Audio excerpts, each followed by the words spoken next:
Hello. My name is Isaac Prier. I am a senior in high school and a board member here. Over the summer, I attended a wonderful program called Summer Seminary in Berkeley, California. While I was there, I was able to give a short sermon, first to other students and then to a full congregation on Sunday.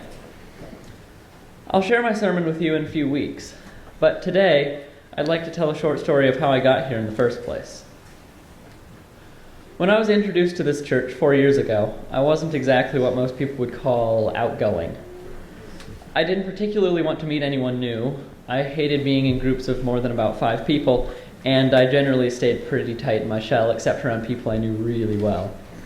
In fact, for the first year I was part of this church, I was a freshman in high school, but I ended up being in the middle school youth group because the only person I knew who went here was in the middle school youth group.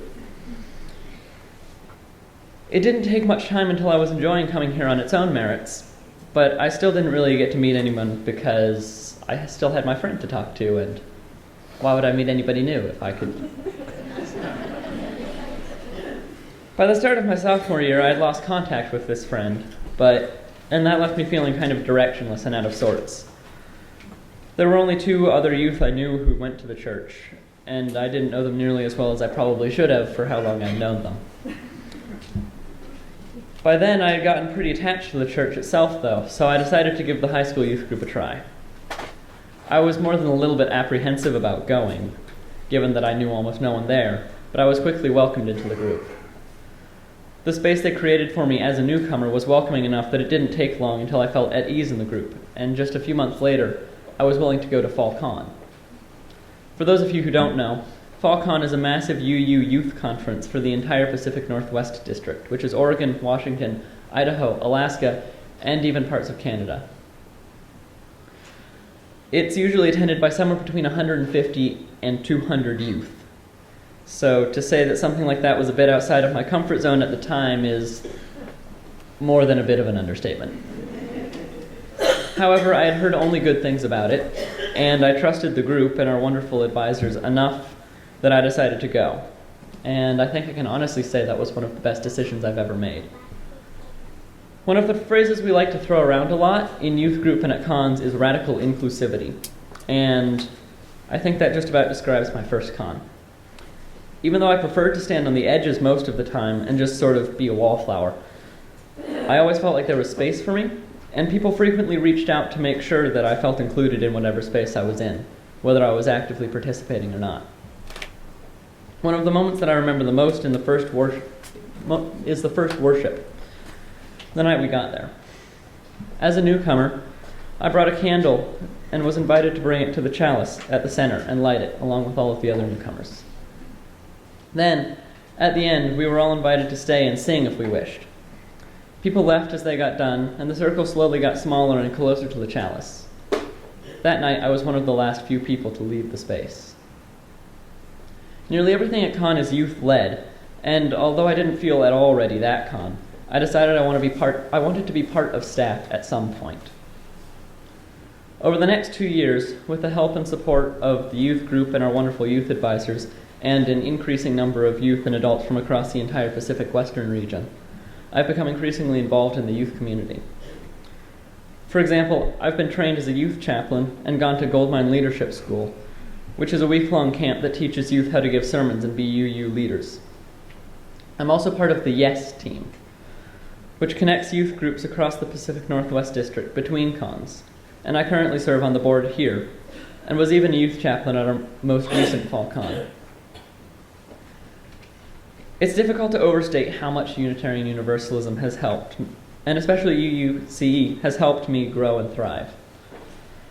If someone had told me 2 years ago about summer seminary and said that I would give a short sermon to a full congregation of people I didn't know, I would have laughed and told them that they probably had the wrong guy. I would never have imagined myself anywhere near that courageous. And yet, last summer I found myself doing just that, and I loved every moment of it.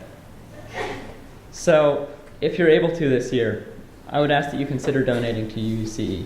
Many of the youth, including myself, have relied on your generosity for scholarships that allow us to attend trainings like Goldmine and to attend cons. Also, the community, youth group, and Sunday service here have provided me with more support over the past few years than any other space that I've found. Without the encouragement and support of this church, I don't think I would have been able to step outside my shell enough to be comfortable participating in a large group, let alone speaking in front of one. Thank you all so much for your support.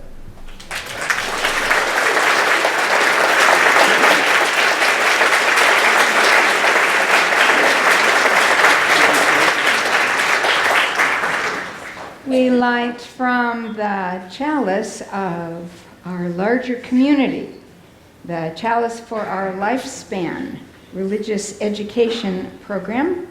Please sing The Way Out to Spirit Jam. This is honoring grandparents Spirit Jam.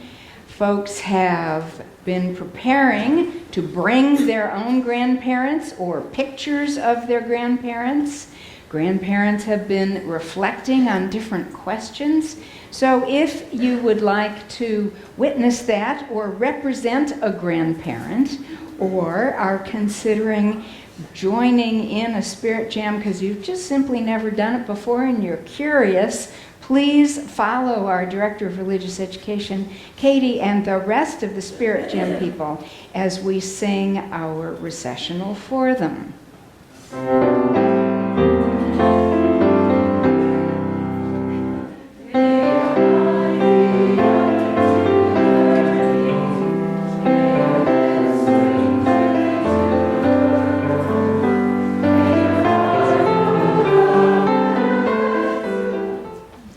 This time we take moments together for meditation, reflection, prayer, contemplation. Breathing deeply in, aware of ourselves just as we are, just as we are. Breathing in all of the verbal around us, this building holding our community, all of the rustle of one another sitting together, thinking if you feel willing, just as I am enough. Just as I am enough.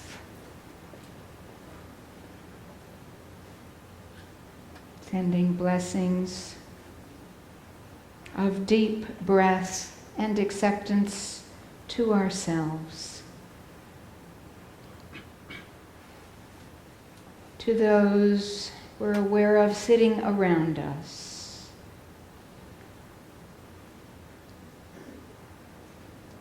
to those in our larger community,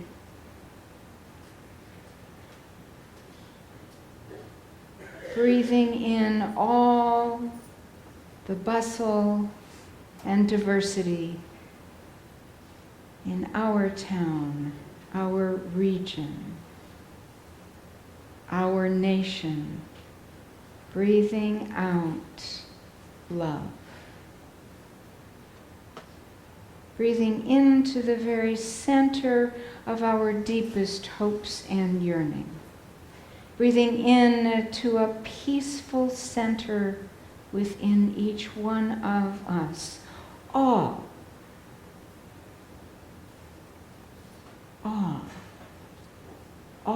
that is part of our world. And breathing out love.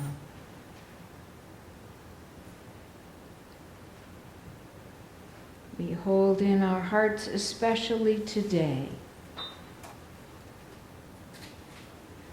our dear friend Hussein, who is with us this morning, as he and we all await with concern and deep love his family, that they may join us here on these shores, and all who await, not knowing what their fates will be. We hold in our hearts. The uncertainty and the pain. Breathing in to that quiet place where nothing can harm you. In that quiet place you carry inside, and breathing out love.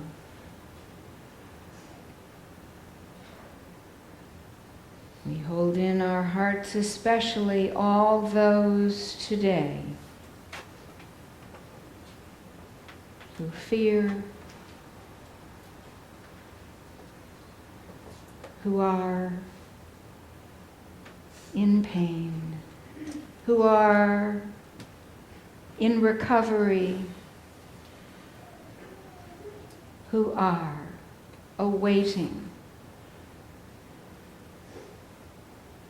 a new world, breathing in to that center of our hearts and breathing out love.